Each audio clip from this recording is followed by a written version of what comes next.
Hey, what's going on, everybody? Welcome back to the Any Given Saturday podcast, where anything can happen on any given Saturday. Those conference championship games that we saw is a perfect example of that. And what we saw on that selection Sunday as well could also be a perfect description of that as well. A playoff scenario that some did not see coming whatsoever.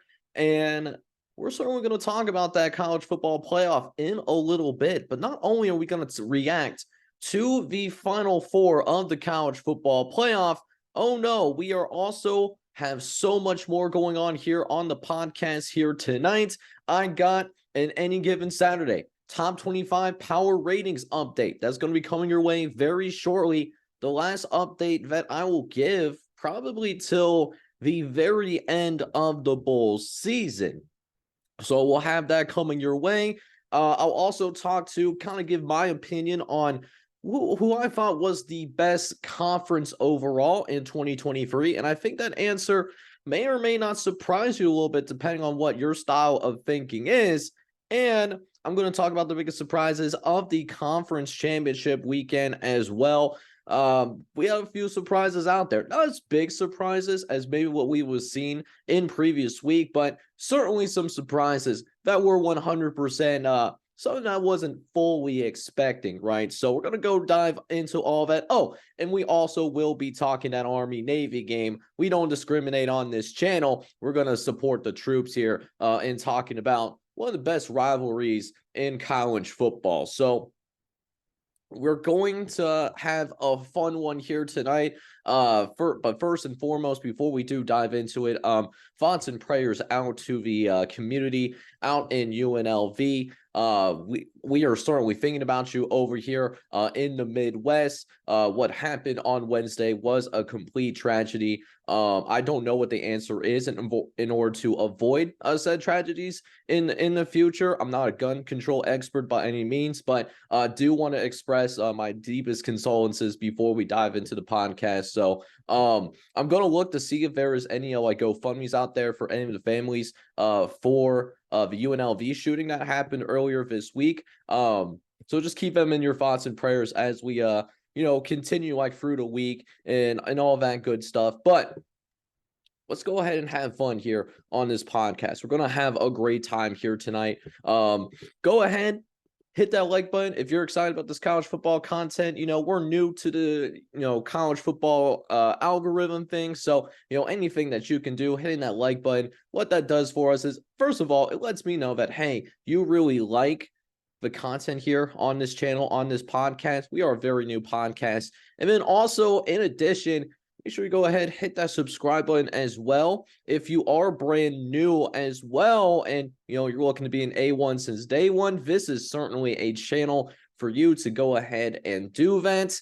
And all that being said, all that being considered, the first thing that I do want to go ahead and do, and this is going to help set up an argument that I'm going to make later on in a future segment. I won't say which segment. Don't want to do too much in terms of spoilers necessarily. I want to show you guys the most recent power ratings from the Any Given Saturday power rating model. Now,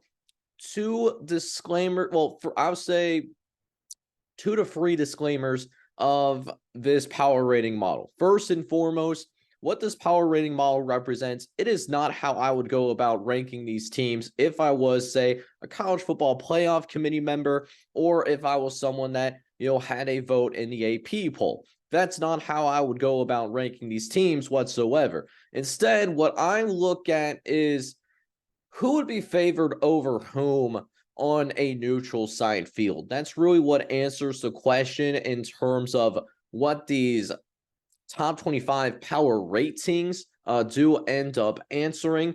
So keep that in mind when you're about to see this top 25 in the pre-bowl edition of these power ratings.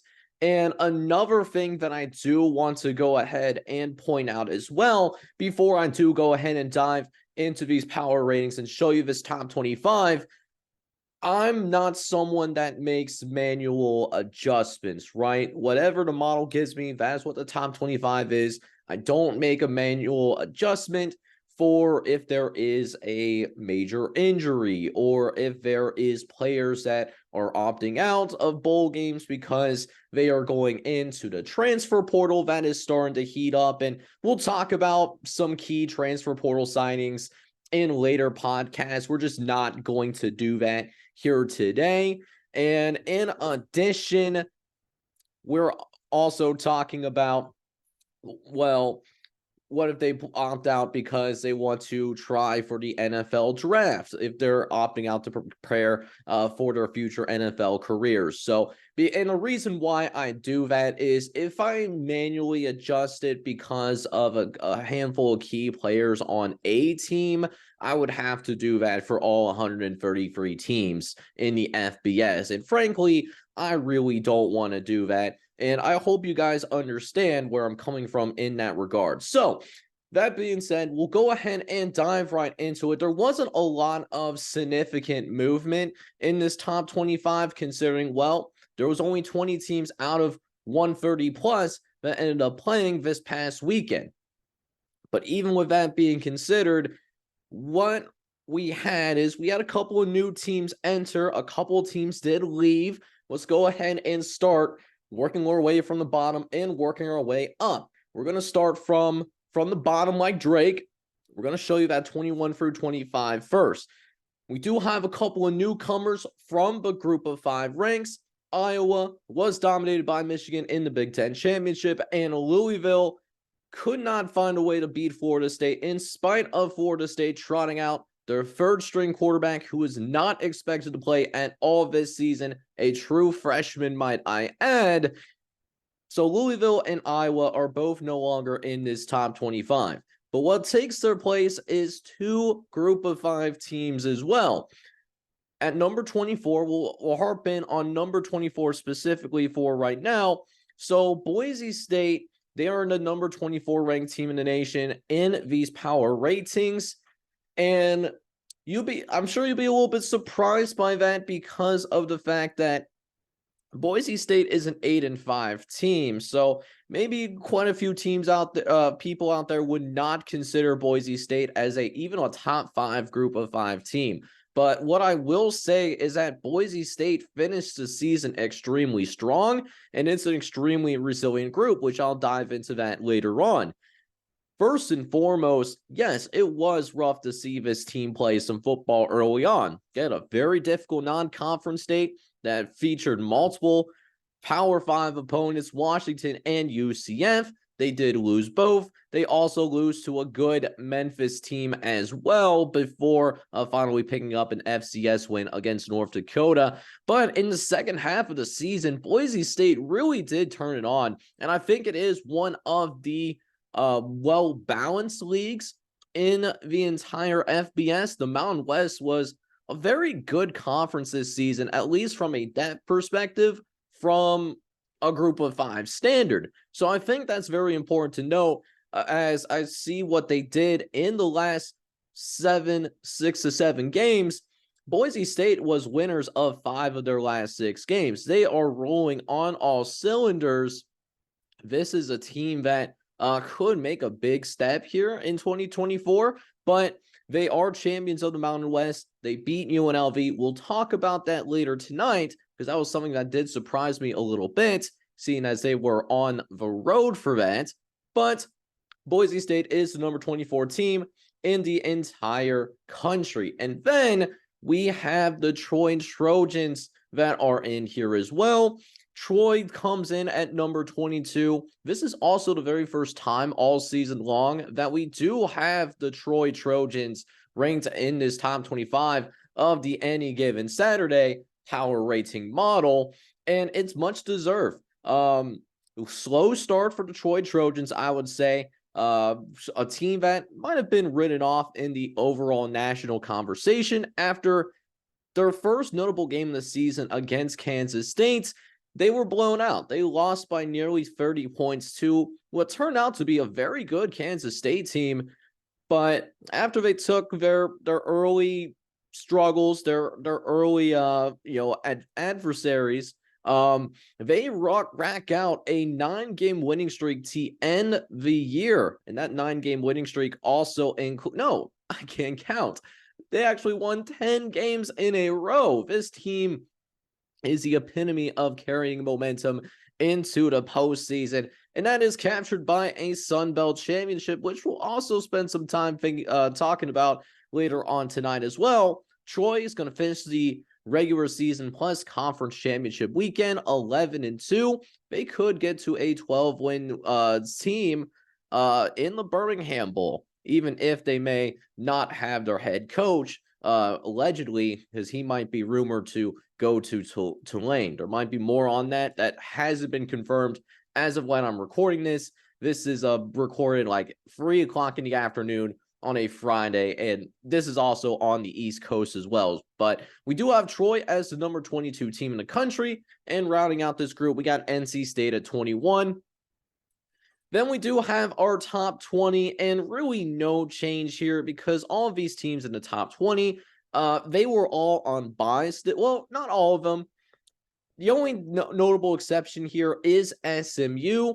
SMU did play Tulane, and we didn't get a chance to preview the conference championships like I really wanted to go about accomplishing. I was sick, to be honest with you, so you hate to see it, but what I was going to tell you guys was SMU, we had that as a best bet, I believe, and turns out, hey, we actually might be onto something there. SMU being able to prove that, hey, they were the wrong team favored. They beat Tulane convincingly, and they are your American Conference champions, and they might have a little bit of a gripe in terms of who's considered the best group of 5 team in America, according to the College Football Playoff Committee.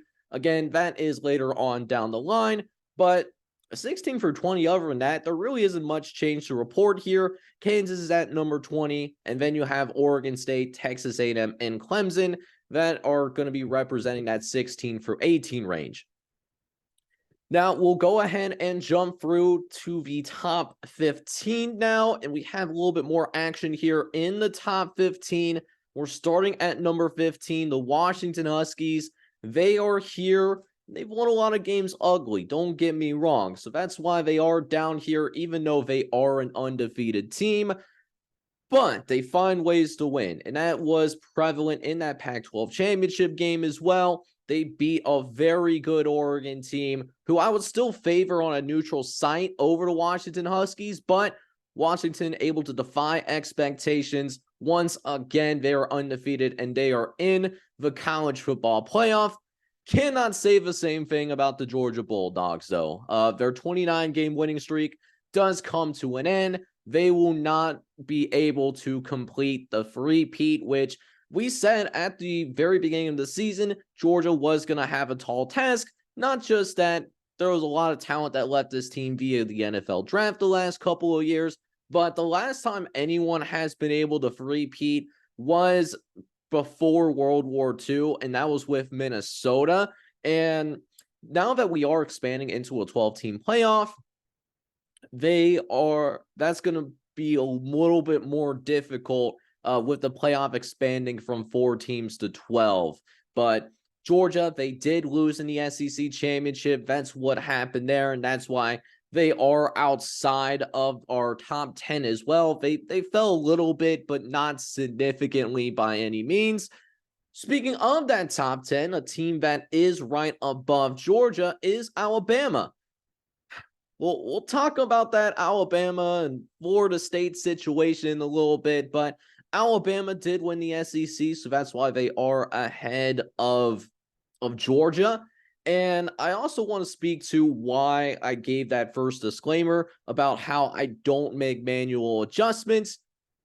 Because here's the thing. We know about the key injury to Jordan Travis. And Rodemaker is certainly not the same level of dynamic quarterback throwing or running the ball as what Jordan Travis was. However, I think it's almost impossible to really equate to how many points different does that make for Florida State. Like, we know it's a loss for for Florida State not having Jordan Travis out there on the field. But at the same time, how do you equate that into number of points? How much difference does Jordan Travis make to the Florida State offense? I think that's a really difficult question to ask, and I think that's more of a subjective answer, not objective, right? Like, we know it's different. Like, they're not on the same level offensively. So that's why Florida State is at number 7. And again, we're going to talk about that Florida State Alabama thing in a little bit. Notre Dame is at number 6. And then finally, we have our top 5 and what we got going on. Top 5 is virtually the same, but Texas is starting to make a real surge. They are up to number 3. They were up from, I believe it was number 7. No, they were number 6 last week. So in the last couple of weeks, they've went from number 11 all the way up to number 3 in the country. Michigan, we did move them up to number 2. They did cover against Iowa. Oregon lost close, and they lost some points, but we still have them as the number 1 team in the country for now, but they didn't prove it on the field. I do believe that if Oregon was in the college football playoff, they're more than capable of winning a national championship. However, that being said, Oregon did not prove it on the field. They're not in the college football playoff because of that. You hate to see it, but you should have played better in both the regular season matchup and in the Pac-12 championship. It just is what it is. So that is the top 25 from the Any Given Saturday Power Ratings. But let me know what you guys think down in the comment section down below. Do you agree with my rankings? Do I have a team too high, too low? Am I too slow? What you guys thinking? Let me know down in the comment section, because I always enjoy some good old discourse on the YouTube channel waves.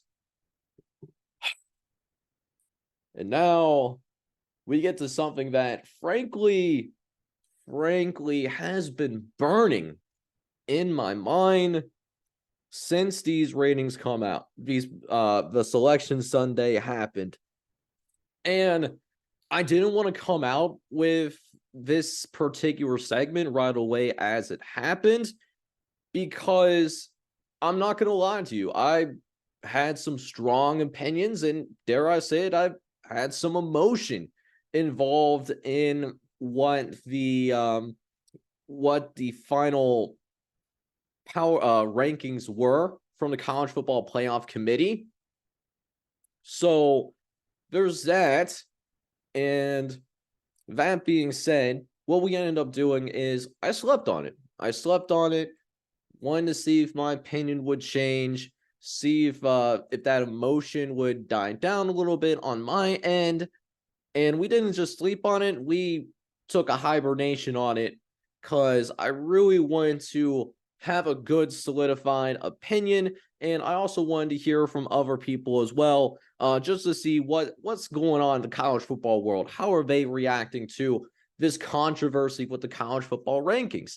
And no matter how much I thought about it, I still arrived to 2 fundamental conclusions. That what happened on Sunday was a tragedy, and it's not something that should be condoned in terms of what happened with the college football playoff and who should have gotten that 4th and final spot. I have absolutely no problem including Washington. I absolutely have no problem including Texas in there. I thought those were 2 teams that absolutely belonged. Michigan, from an on-field perspective, they absolutely belonged as well, but their off the field definitely was concerning. So I'm curious that Washington or Michigan was not really punished in that regard by the playoff committee with those cheating allegations going on. What really comes down to is that 4th and final spot, and that 4th and final spot went to Alabama, who did win the SEC championship, but they got in over an undefeated Power 5 team in Florida State. And the ACC was not a bad league by any means. I thought it was actually a very good league, for the ACC this season. here in 2023. Because I think about it from two separate perspectives. It comes down to, first and foremost, it comes down for me to the age-old argument. And something that I saw raging Sunday morning leading up to the late night on Saturday. And it was this: who deserves to get in more? The four best teams or the four most deserving teams? And it was pretty split among the college football committee in this particular regard. Those that fought for best teams, gave a screenshot of, what TCU happened to do against Georgia. Plot twist, it was a no-show for TCU, just to put it nicely. But on the opposite side of that coin, TCU was only in that position playing Georgia in a national championship game was because they beat Michigan fair and square on a neutral site field in the college football playoff semifinal, just like Georgia beat Ohio State fair and square in that national championship semifinal this past season. So would Michigan last season would have matched up a little bit better against Georgia? Sure, you could absolutely make that argument, but TCU was the more deserving team. Why? Because they beat Michigan on a neutral site field. They earned the opportunity to play in a national championship game against Georgia. And did it work out the way that TCU wanted it to work out in that national championship game? Absolutely not. It was a splattering. I remember my wife and I, we turned that game off at halftime, I would say. If we even made it through the entire first half, it was a splattering unlike any other. But TCU deserved to be in there because they beat Michigan. And it just comes down to the games should absolutely matter at the end of the day. Alabama is absolutely deserving. Don't get me wrong. I'm not trying to make this argument that Alabama is not deserving at all. Alabama has a very good resume. Alabama has a very good argument in its own right. Alabama won in what I believe is the toughest conference in America. They beat a Georgia team that is on a 29-game winning streak. So I'm not saying this argument because Alabama doesn't deserve it at all, because that's not true. Alabama was deserving, and now that if they were in the playoff, and they actually are, Alabama has a team that is capable of winning a national championship. Here's where my problem lies.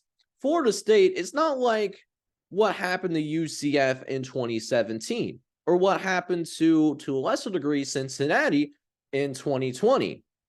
This is not the American in both of those cases. No, we're talking about the ACC, and the ACC was actually very good. They more than held their own against the SEC this season. The ACC ended up going 6-4 against the SEC during non-conference play. I think that matters. Florida State in particular took on LSU, who, by the way, we do have on a neutral site field ranked as a top 10 team in the nation. We're talking about LSU. We still have ranked number 9.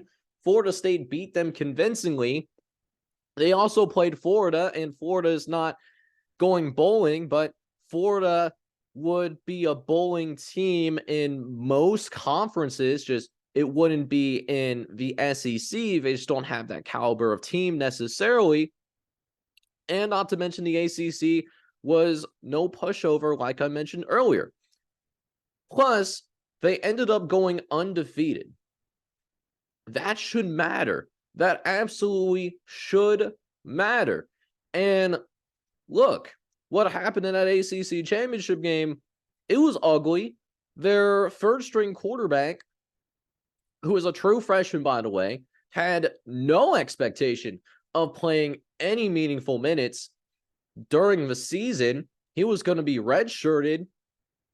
And now all of a sudden, that third-string quarterback, who was a true freshman, he was asked to start in a conference championship game also happens to be on a neutral site field. And Louisville, yes, we don't have them power rated in the top 25 anymore, but Louisville is a good team, though.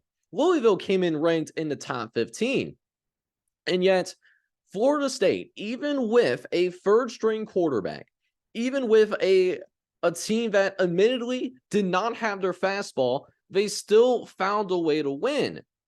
But because their offense looked so bad, because of that Jordan Travis injury, that's why they were kept out. And that's in the words of, don't take my word for it, that was in the words of the chair of the College Football Playoff Committee.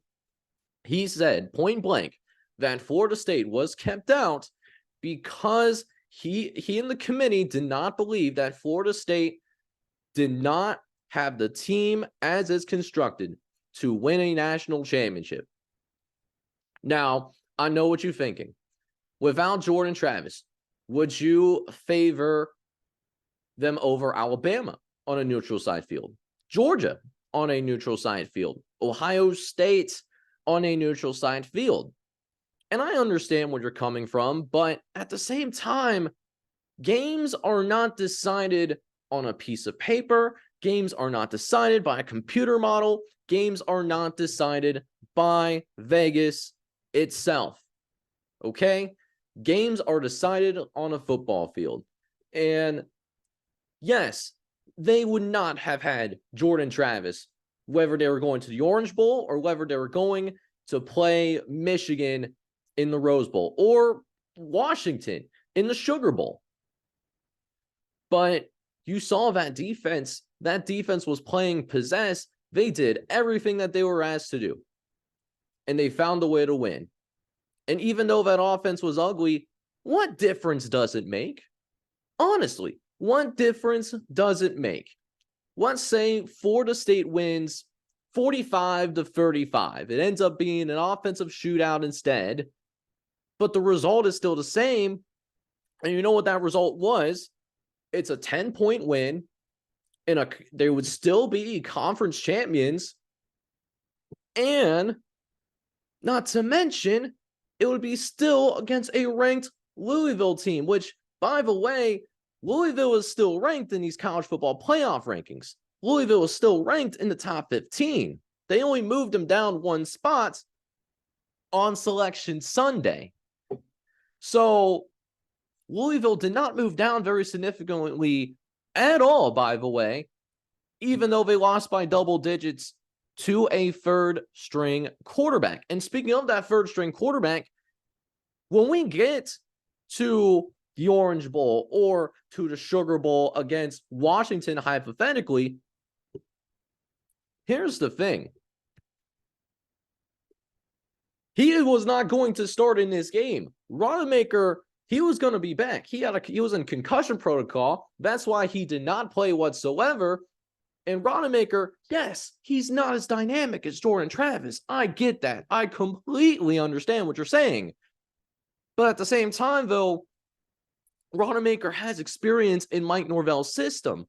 The playbook wouldn't be nearly as limited as it was for their true freshman quarterback because he was arguably the only scholarship player available at the quarterback position. So he had to be a little bit more conservative. He wouldn't have to be as conservative with Rodemaker. And even if we go off this, let's say they were right about the eye test thing from the College Football Committee. So let's take it at face value that we are going to rank these teams based on whether they're not the four most deserving teams, but the four best teams. I have no problem, even if Florida State was in, I have no problem with Texas being at number 3 because we have Texas power rated above Washington, and Texas has a loss. So if you want to put Texas ahead of Florida State because Texas was that dominant, fine. We're okay with that. But beyond this top 4, here's my question. If you believe that Georgia was a better team than Florida State, why is Florida State ahead of Georgia? Why was Ohio State not even considered for a top 4 spot? there was very little conversation about Ohio State. And Ohio State, we have power rated as a top 5 team. Their only loss is to the current number 1 team in the entire country. The only one. Not to mention, you could probably make arguments for Oregon to be ranked ahead of Florida State, even though they have 2 losses. If we're going off this, just completely off of eye test and off of what we saw in the past couple of weeks, you could probably also make an argument for Penn State as well to be ahead of Florida State if we're going completely off of the eye test theory. And yet there's Florida State at number 5. It's like the committee ranked these teams in the top 4, and then it's a completely different criteria beyond the top 4. And speaking of that criteria, in terms of, the best, like the eye test theory that the College Football Playoff Committee was talking about, in terms of who got the group of 5 spot that would send a group of 5 teams to a premium bowl game, a New Year's Six bowl, Liberty got the edge over SMU. Liberty finished undefeated in the Conference USA. Granted, they had one of the worst strength of schedules in the country. SMU, on the other hand, finished with 2 losses, but their 2 losses were to Power 5 opponents, TCU and Oklahoma, who, by the way, finished in the top 15. Now, for the record, I thought Liberty was more deserving than SMU to get into that New Year's Six spot for the New Year's Six bowl games. However, I also believe that if Liberty and SMU met on a neutral site field, we believe that SMU would be favored hypothetically over Liberty. And I'm sure the majority of you that are listening to this right now would probably feel the same way as well.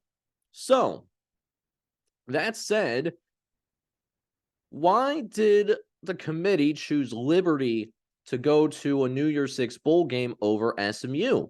Well, going back to what the College Football Playoff Committee said, why Liberty was chose over SMU was because, Liberty was undefeated.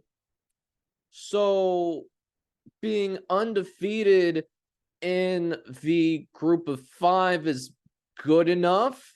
It's good enough, but it's not good enough for Florida State to compete for a national championship is what you're telling me.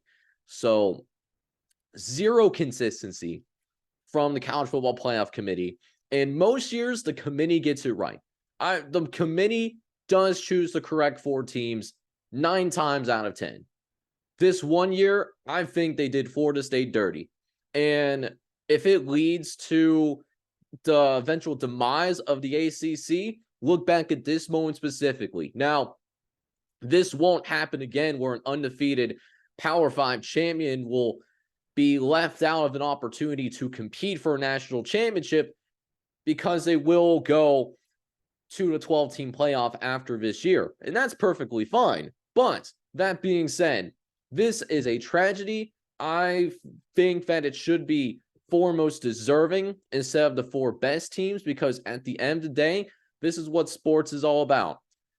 What we saw here, in my opinion, is I personally thought that there was some SEC bias involved. And do we believe that the SEC is the best conference in America? We do. And, we'll dive into that later on in this podcast. However, that being said, I disagree with Alabama being in, even though Alabama does and is deserving of competing for a national championship, but they are not as deserving as Florida State. And this decision goes against everything that sports is about. And there's only 2 type of fans, frankly, that I think are okay with Alabama being in over Florida State. One, you're a fan of an SEC school. Almost every SEC fan that I talk to is perfectly fine with Alabama being in. They're advocating for their conference, or you don't have a full and complete concept of how sports works. Like, let's say Ohio State beats Michigan, but then Michigan goes to the Big Ten championship. That's what happened here. Like, does that make sense? Does that honestly make any kind of sense? I don't think it does. Now, Alabama could prove me wrong. They could win a national championship because, again, Alabama is more than capable of winning a national championship. They are, as is all the other teams that are in the college football playoff. Washington can do it. Texas could do it. Michigan could do it too. They all are capable of doing it. But I think there was a mistake made, and it's just a bad day for college football. This honestly does leave a very poor taste in my mouth thinking about what happened with that top four. But it'll be fun matchups. We'll be excited to watch them. Don't get me wrong. Just, I just think the wrong decision was made personally. You might disagree, but that's just how I feel. And I don't think I could really move off of that, to be honest with you. Speaking of the SEC, we did have a few surprises in the conference championship weekend, which I'm going to tend to my dogs real quick, and then I'll go ahead and finish that thought. Okay, so a quick little cut there, but we are back. We're closing in on somewhat close to an hour already. I don't have the exact timer, but we still have a lot more to go through. So this won't be a speed run, but I'm going to try to get through these game recaps that surprised me the most a little bit faster because of that. And since we were just talking about the SEC, I definitely wanted to jump in on what happened with the Texas Longhorns in the Big 12 championship. Now, we were not surprised per se about what Texas ended up doing in the Big 12 championship. We expected Texas to win this game against Oklahoma State because we looked at the primary strengths of what Oklahoma State brings to the table, and we just didn't think, that they matched up very well at all to Texas, because anything that Oklahoma State could do extremely well, Texas, well, they were able to go ahead, and they're also pretty strong in those aspects as well as a football team. Plus, Oklahoma State has been wildly inconsistent going into the Big 12 championship game. They got blown out by UCF, nearly lose to BYU going in. So they weren't necessarily carrying that same momentum into the Big 12 championship. Texas, on the other hand, them boys were absolutely rolling. And they continue to roll in this game. Quinn Ewers, for example, was somebody that just looked on. And it's a kind of performance where if he can replicate that in these college football playoff games, his teams are going to be put in a position to win a national championship. Quinn Ewers was excellent against Oklahoma State. 35 for 46, 450 yards, 4 touchdowns. We also get a big boy touchdown as well. Defensive tackle Devondre Sweat gets a receiving touchdown. I mean, doesn't that make your heart sing just a little bit? It certainly makes my heart sing. You absolutely, positively love to see that. So we're definitely loving that every once a way. This is the 4th Big 12 title that the Longhorns have secured. And this is actually their very first Big 12 title that they've had since 2009. So there's been quite the drought since Texas lost to Alabama in that 2009-2010 national championship game. Texas has not been back ever since. They also won a championship game in the league's inaugural 1996 season when the Big 12 championship was instituted, and in 2005 when they were last national champions. It's been close to 20 years since we've seen Texas, quote unquote, being back. Now, a big reason why they were able to go out and handle their business against Texas is that they did end up making Ollie Gordon, they did find a way to slow him down. If Oklahoma State was going to find a way to win this game, it was going to be behind Ollie Gordon II. Ollie Gordon II, for all intents and purposes, was completely shut down in this ball game. Ollie Gordon had arguably one of his worst games of the season. He only had 13 carries in the game for 34 yards. Now, this is usually a running back that gets anywhere from 20 to 30 carries a game. So for him to only get 13 of said carries, it's a little bit of a surprise for sure. So what happened? Well, game script definitely happened. Texas was able to jump out to as much as a 28-7 lead in the first quarter and a half of the game. And that put the ball strictly in the hands of a very inexperienced quarterback. While he may be a senior, this is a guy that hasn't really played much in the last few seasons, at least not up until this year. And he's been very average for the sense, even though he's been in college football since 2018. So Alan Bowman, he had to try to carry the team on his back, and he was fine. 250 yards, 3 touchdowns, an interception. Didn't lead to very many points, especially in the second half, which is where you're trying to come back desperately. They were just made into a one-dimensional team, and you just can't win like that. You can't win like that against a team like Texas.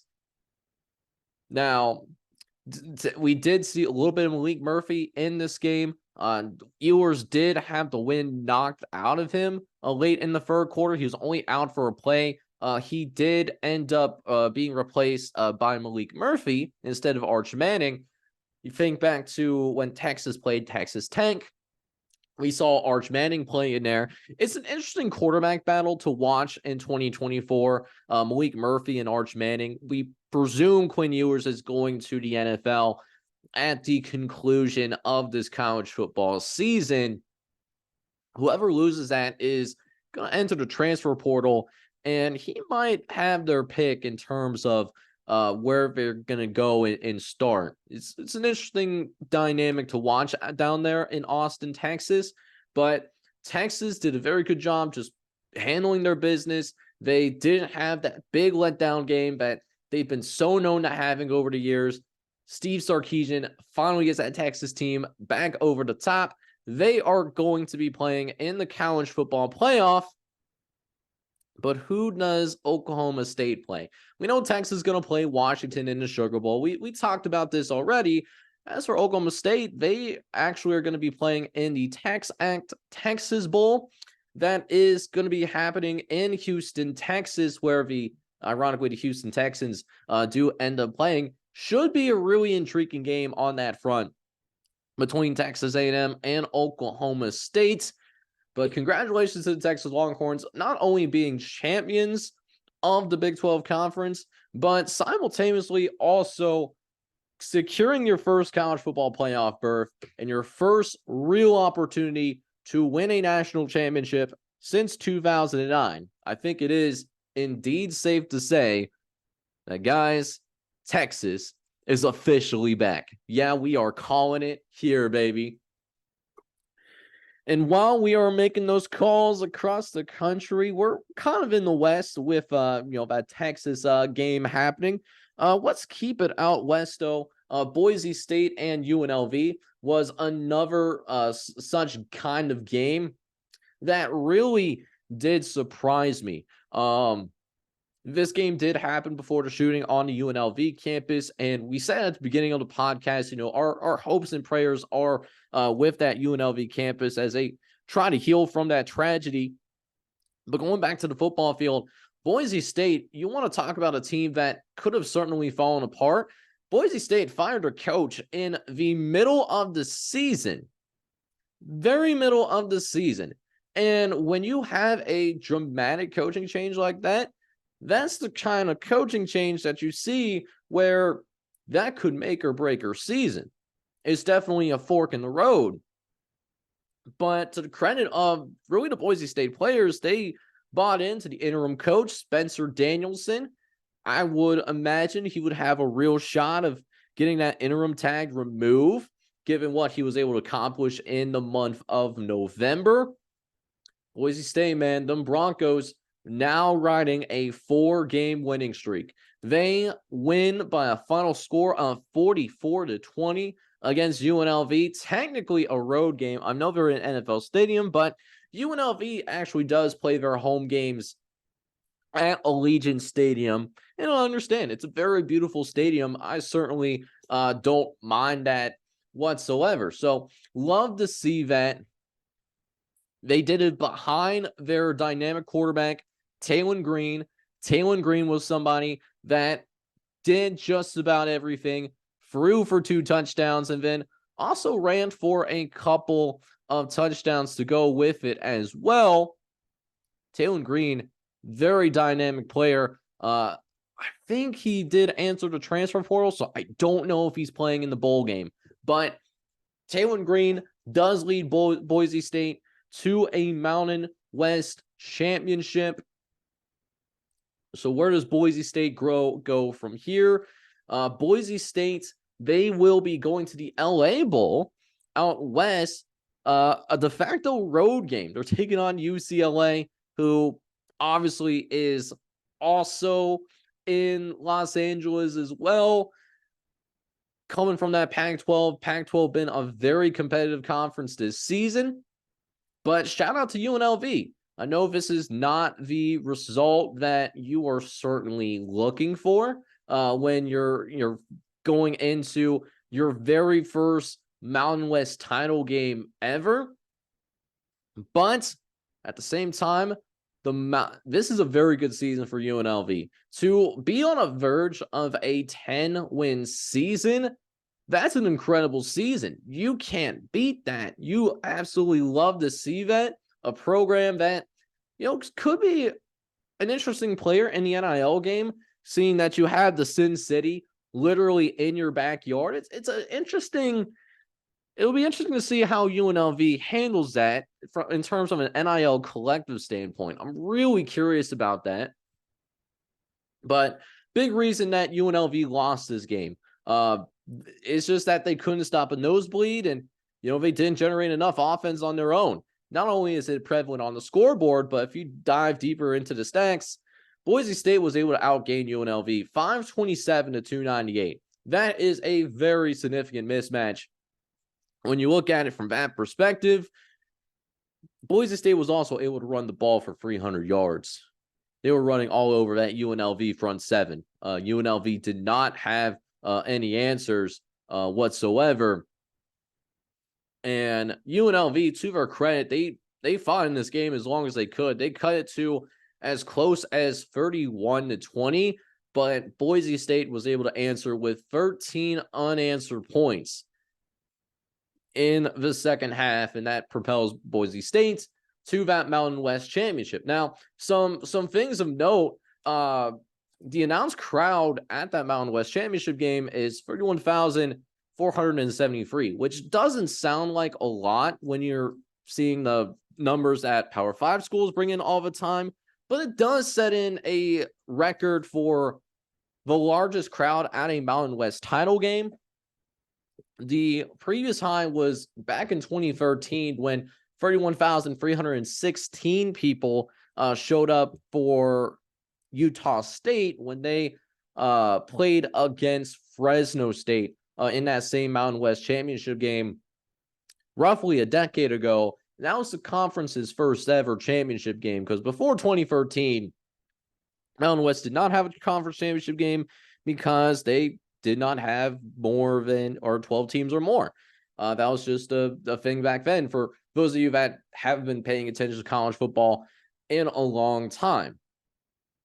Now, even though UNLV is not going to experience a bowl game or not the opportunity to be a champion per se in the Mountain West, they're going to get a bowl game. I don't know where that come from. They actually don't have to travel too terribly far, all things considered.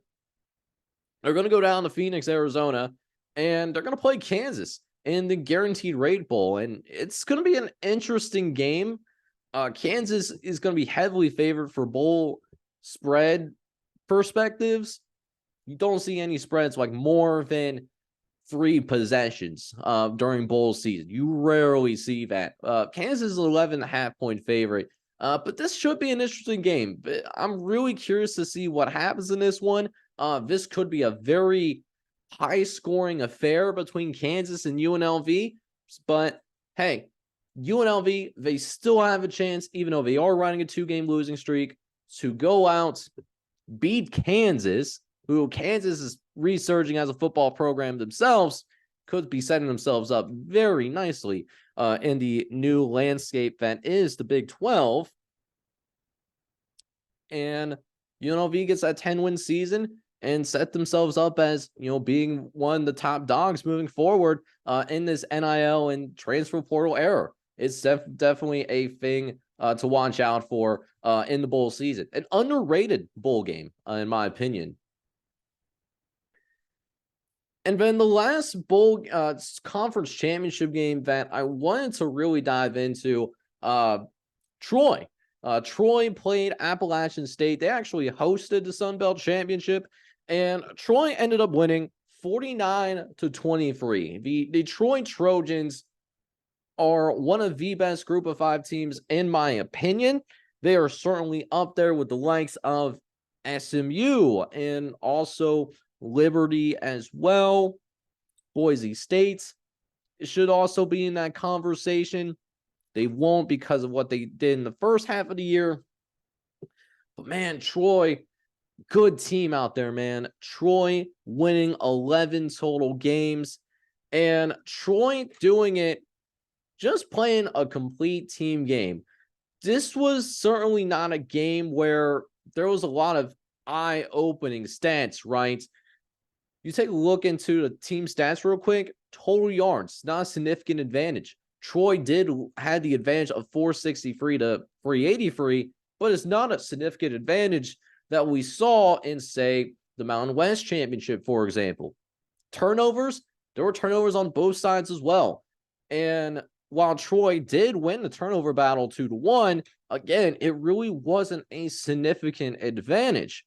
First downs even. Troy had 25 first downs. Appalachian State only had 22 first downs. Shoot, even the Mountaineers were able to win the time possession 35.5 minutes to 24.5 minutes. So with all that in mind, how does Troy find a way to not only win, and Troy was a 5.5-point favorite, as you can see on the graphic below, but how does Troy dominate the Sun Belt Championship game in their own stadium? And I think what it really barrels down to is 2 factors. One, Appalachian State was not completely able to take advantage of its red zone opportunities.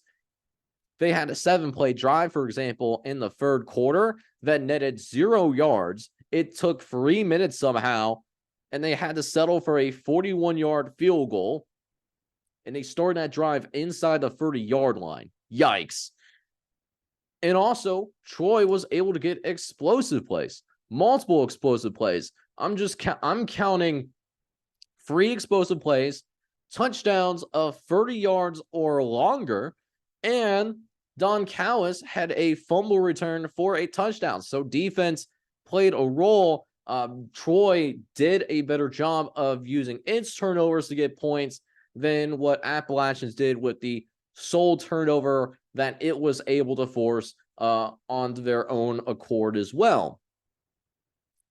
So Appalachian State is going to finish the year 8-5, and it's going to be a what-if story in the Sun Belt, because in the division that Appalachian State is in, Appalachian State shares the same division as James Madison. James Madison has a better conference record than what Appalachian State did. And so the reason why Appalachian State got in and not a James Madison was because of that NCAA rule that you're not allowed to compete for a national championship, essentially. And because you're not allowed to go to a bowl game or a national championship game, you're not allowed to compete for a conference title either. Now, James Madison will be able to go to a bowl game, but James Madison only got that opportunity because there wasn't enough 6-win teams. Even with James Madison and to a lesser degree Jacksonville State, we still didn't have enough 6-win teams. We had to go to those 5-win ranks to get that solidified. That last bowl spot went to Minnesota, and they finished 5-7. So it just makes you wonder, what if James Madison was in this game instead of Detroit Trojans?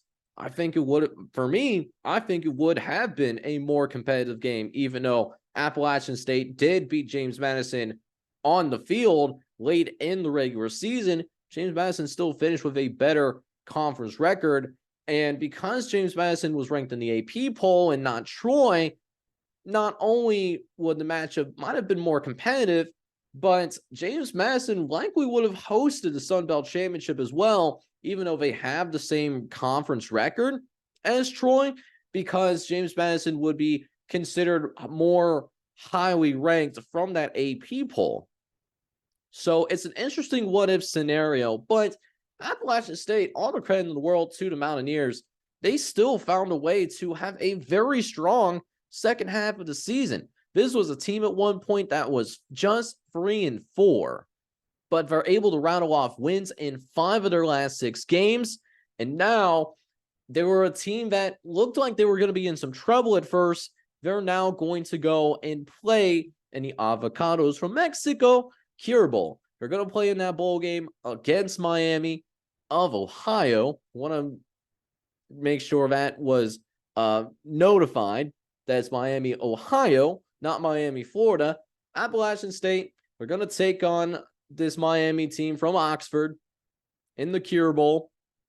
Should be a very good game. Very good matchup that I'm excited for. Could be a little bit closer than what people think it's going to be based off what I initially saw off of the Vegas lines that have been reported as of me recording this podcast. And for Troy, you're 11-2. And not only that, you get to go and play a Power 5 team in this bowl game. A solid Power 5 team. They're going to take on the Duke Blue Devils in the 76 Birmingham Bowl. And Troy's actually the favorite. And the model agrees. Troy should be a favorite in this game. We'll preview this as we get closer to this particular bowl game, but this is going to be an interesting one to watch as well if Troy is able to pull this one out, because Troy did only play one Power 5 team and got wrecked by Kansas State. So we'll see if this Troy team can get right and take care of business against Duke, finish the year 12-2. We'll keep an eye on this Troy team, but congratulations to the Troy Trojans on winning the Sun Belt Championship. All right, so couple of things that I want to do here tonight. What I definitely wanted to go ahead and do for sure is I definitely wanted to talk to you about who I thought was the best conference in college football. And I'm looking at this from a pure depth perspective. That is how I'm looking at these tier rankings. And I'm going to shout out the tier maker, by the way, because that's what we're going to use in terms of figuring out what would be the best conference in America. So how did we decide who was actually the best conference in all of America? Now, Conference USA only has 9 teams, unfortunately. And because Conference USA only has 9 teams, when we were looking at these conferences, we looked at, well, what is your best team? 1 through 9. How do they stack up against each other? Where do you stand among the power rating model that we have here on the channel? And you could say what you want about the power rating model, but the power rating model right now does have a winning season on its hand. They are is total 12 games over 500, and it's the first time as well that we've had this model. And the fact that we're looking at a winning season for the model potentially. I think that's really cool to see. So that being said, let's go ahead and jump right into it. We'll start with the first tier. We have 4 tiers: elite, good, solid, you're all right, and then just trash. Just general trash. So that being said, let's jump right into it. Starting with our trash tier. We got 2 conferences in here. Now, how I have this organized within the tier is if you're like closest, like to the left, then I have you as the best conference within that tier. So I do have the MAC better than Conference USA over the course of this season. But it's closer than I thought it's going to be. Comparing the top 9 teams in each conference, the Conference USA just has no room for error. And they have no room for error is because, well, they have the least number of teams in their conference compared to the other FBS conferences. And how it turned out is, Liberty obviously is the best team in Conference USA, but they were really the only top 50 team in the power rating system. Liberty ended up finishing 47th in our power ratings for the regular season. All the other teams, New Mexico State, Jacksonville State, and Western Kentucky, they were outside of our top 50.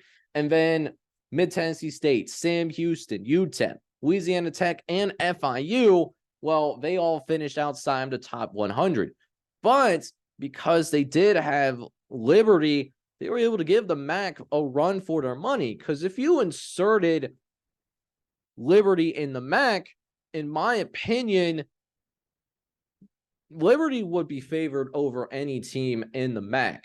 But the difference in why the MAC is just a hair bit better than the Conference USA, it really comes down to that depth. And it helps that you have, extra teams in your conference compared to Conference USA. I think that really, truly does matter in that regard.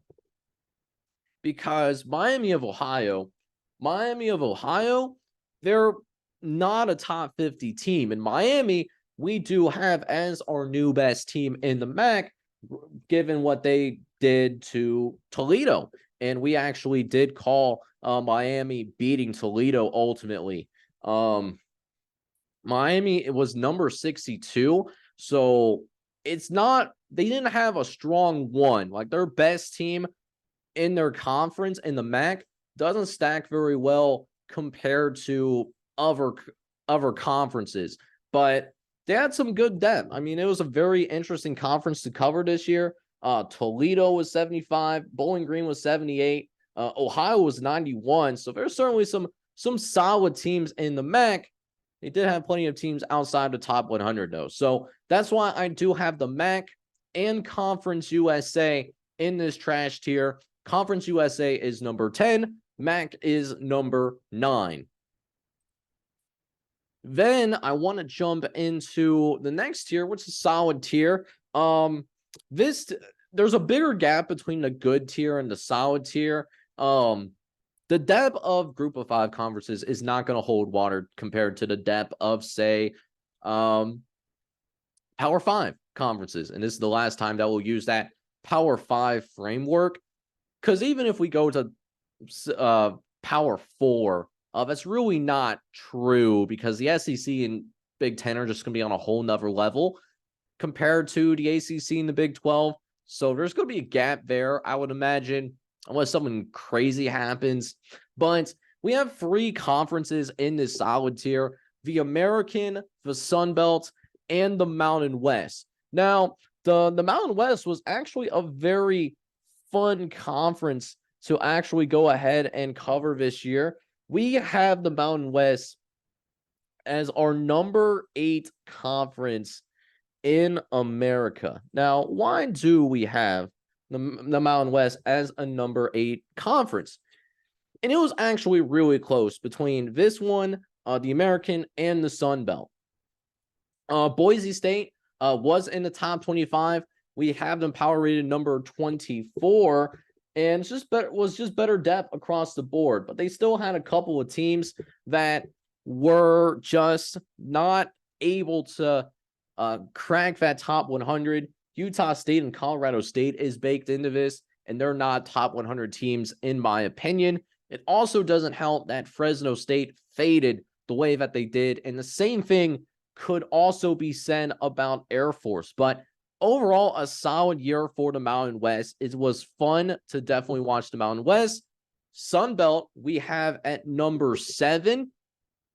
Sun Belt, we saw Troy in this top 25. James Madison was also pretty close as well. So the Sun Belt with James Madison was like a top 35 to 40 team. It was extraordinarily close. But the reason the American gets to 9 in this solid tier, and we have the American ultimately as that best group of 5 conference, is that we believe the best group of 5 team is in this American conference. The SMU, we have them power rated number 19 in the entire country. They would give most Power 5 teams a run for their money, in my opinion. Plus, you also have Tulane, for example, who we never saw ranked at any particular point. But what we did end up seeing was that even when they were never ranked by any means, Tulane was actually pretty close.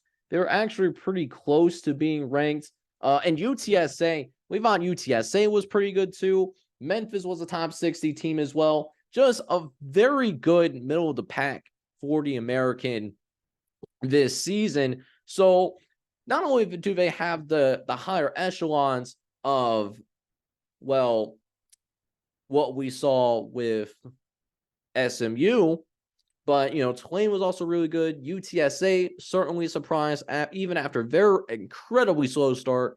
Memphis was good too. So we think the American's the best group of 5 conference. So then after that, we have the other conferences in the Power 5. So this is what 2 through 5 is for me. So the Pac-12, we do have as the second best conference in America. And we think Oregon is the best team in the country. But when you get outside the top 25, there is a little bit of a drop-off after that. And that's why it's just so hard to keep up with the SEC, is that sure, your top, maybe in a particular year, could be better than the SEC's top. And I think that's the case here. Like Oregon and Washington, collectively, I would have favored over Georgia and Alabama. I know that's a pretty hot take, but the Pac-12 was really good this year. It's always been extremely competitive. So the Pac-12 we do have is our second best conference. ACC, I thought the ACC had a really good year as well. In the ACC, we have them as our third best conference in America this year. Florida State in particular, we have in the top 10, but there was some other teams in here as well that were in the top 30, even though we didn't see them ranked. Like Virginia Tech was very close to being ranked in our power rating system this week. Also, the same thing could be said for Duke, even without Riley Leonard constantly playing. We thought Duke was really close. And then Louisville, even though they're no longer power rated in the top 25, Louisville number 30 in the entire country. Plus, Miami's played some good ball. North Carolina's played some solid football as well. And Georgia Tech's our 9th best team in the ACC. Surprised some people this year. Georgia Tech, one of those teams that you never know what you're going to get. One week, they end up losing to Bowling Green of all people, and then they actually give Georgia a run for their money. So Georgia Tech just was really fascinating team. You never know what you're going to get from Georgia Tech. They're an interesting, bold team to watch. Either way, ACC and the Pac-12, they all have 9 teams ranked in the top 50, and that leads on to our next conference that I wanted to go ahead and talk about, and that is the Big 12. The Big 12, we actually do have as the 4th best conference, or the second worst Power 5 conference in the country over the course of this season. We know about Texas. Texas in the college football playoff, and they absolutely deserved it. But not a lot of star power after that necessarily. You know, Kansas State and Oklahoma, 12-13. Kansas and Iowa State was in the top 25, but a couple of surprises here. How about UCF? UCF finding a way to go bowling. We have them power rated as the 40th best team in the country. They do have a team outside of the top 50 in Oklahoma State, and that is deserved and warranted after their poor showing against the Texas Longhorns.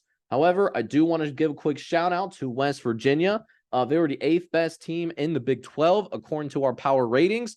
And they had a very good season, a very under the radar season, but a very good season. And then you got the Big 10. Big 10, I think, is going to be the worst Power 5 league in the country this year. And the Big 10, it's not that there was no competition, but it was very top-heavy, more top-heavy than any of the other leagues. The Big 10, in our opinion, you saw our power ratings, we have obviously some very strong teams in Michigan, Ohio State, and Penn State. But the drop-off was immense. Iowa was our 4th best team in the Big 10. They weren't even in our top 25. They weren't even there. And the drop-off continues. There is just a lot of mediocrity in the Big 10 after that. So that's why we have the Big 10 as our worst Power 5 league. There's too much of a gap between Penn State, Ohio State, and Michigan. And, you know, the additions of Washington, Oregon, and the LA schools, that's really going to help. But just not there this year, in my opinion.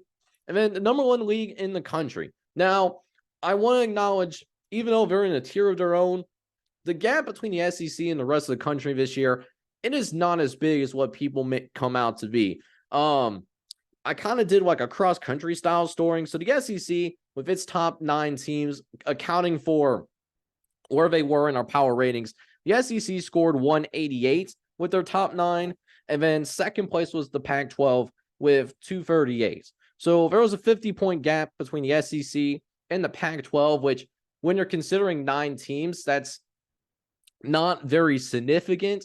But the SEC, even though their top wasn't as good as what we typically see them over the years, Georgia won some games ugly more often than usual. Alabama won some more games more often than usual this year as well. But what helps the SEC was their depth. So even in their 8th or 9th best team in the SEC, they're still all ranked in that top 35 and would still be ranked over the majority of teams in the country. That's just what the power ratings told me. So this is what my tier maker system ended up being for this year. Let me know what you guys think in terms of what my tier maker is looking like. Do you agree with this? Do you disagree with this? Let me know down in that comment section. But even though I do not like the SEC, I have a bias against the SEC, if we're being honest with you guys. I'm going to be real with y'all. But I do believe that the SEC was the best conference in the country. I just don't think that gap is as immense as what some people make out to be. I think hopefully that makes sense. I'm probably going to be roasted for that in the comment sections. But we have one more thing that I want to talk about real quick here tonight. We have ourselves a game. We still have a game. Army versus Navy. It's going down. And in this era of the NIL and the transfer portal and all these in college and conference realignment as well, let's not forget about that by any means. Army and Navy, I don't know where they're going to fit in the future of all of that stuff, but this game right here, it still matters to these kids. If you're a college football fan that cares about traditions, that cares about rivalries, this is a game for you.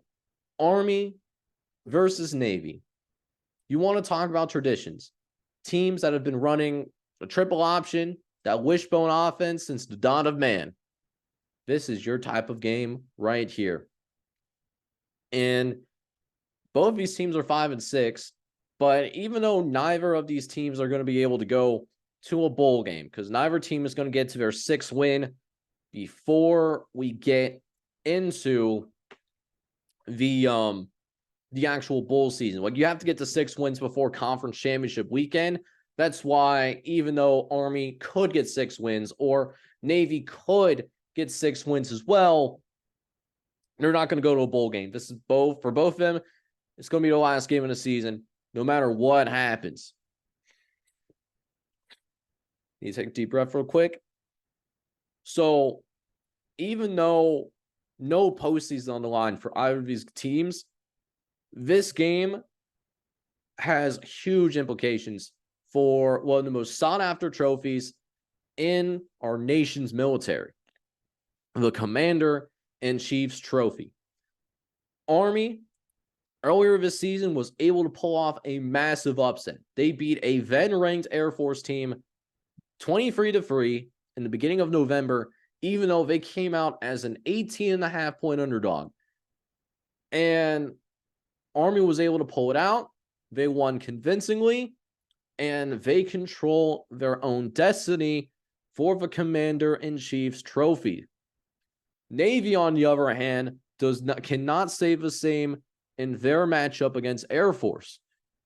Navy actually did lose to Air Force 17-6, a little bit earlier than what we saw in that Air Force game.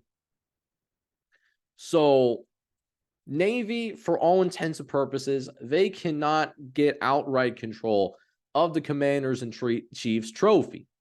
The best that Navy can do is win this game on Saturday and create a three-way tie for the Commander-in-Chief's Trophy.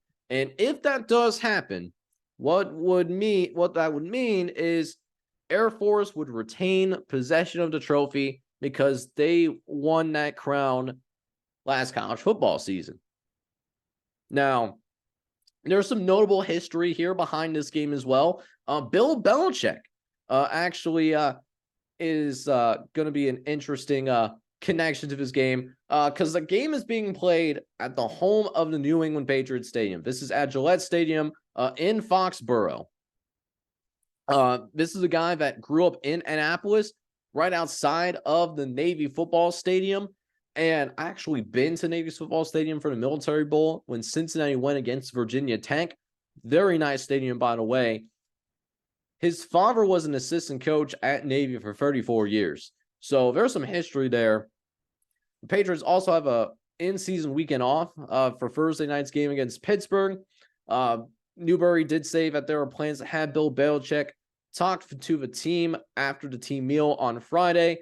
The long snapper for the Patriots, who is a Navy graduate, and he is still in the reserves. He's no longer in active duty. He is in the reserves. He actually stopped by the previous weekend for the welcome event before practice to greet the Navy football players. Fun fact as well, this is the first Army-Navy game in Massachusetts where George Washington first took command of the Continental Army. They'll feature activities at historic sites around the Boston area. So it is a full weekly event. And the Army and Navy game is not the only place that these two military academies are going to be competing. The cadets and midshipmen, they're also going to compete in what they call the Patriot Games, and that's going to include tug of war and a relay race from Boston Common and Faneuil Hall to Minuteman National Park near Lexington, which commemorates the first battle of the Revolutionary War.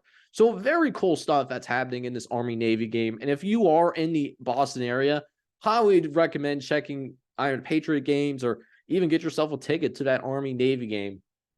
I think that'll be really cool. Army, they're going to be wearing their golden uniforms that will feature patches and helmet decors to honor the dog-faced soldiers of the 3rd Infantry Division, while Navy will honor the U.S. Submarine Force, its families, and supporting personnel. So, really cool uniforms. If you haven't had a chance to look at them online, highly recommend doing that.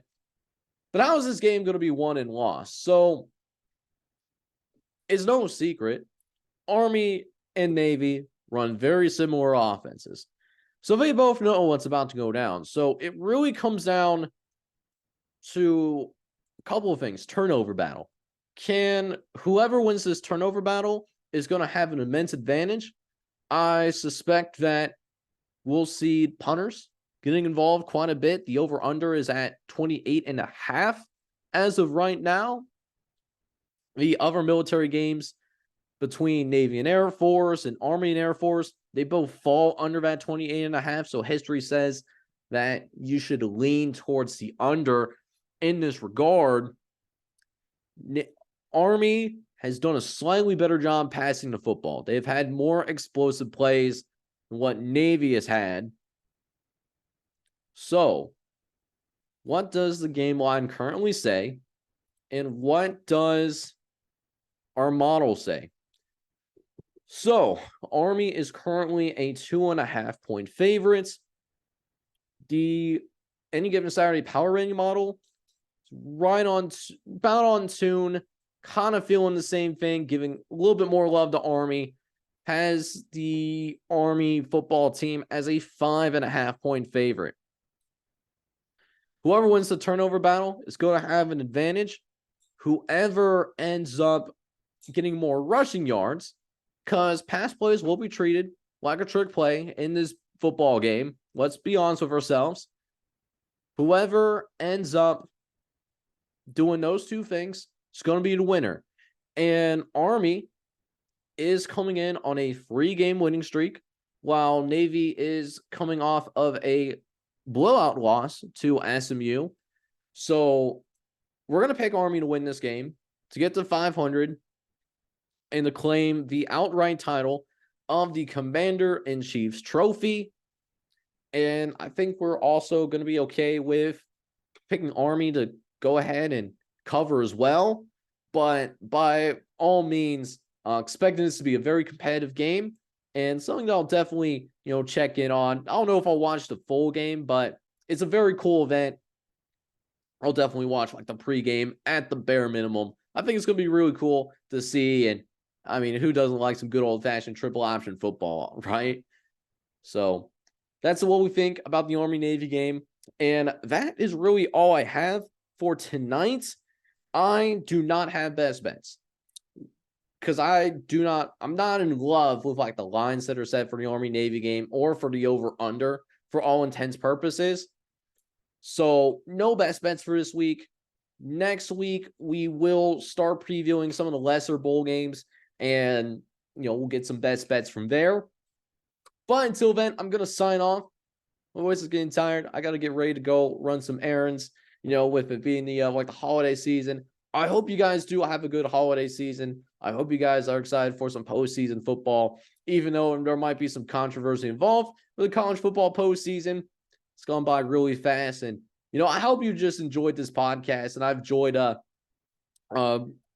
being on the verge of wrapping up our very first season of covering of college football, really at this 50,000-foot level, trying to look at things from a top view type of thing, not necessarily down in the weeds. But hope you enjoyed this. If you did, make sure to go ahead, smack that like button, hit that subscribe button if you happen to be brand new to the channel as well.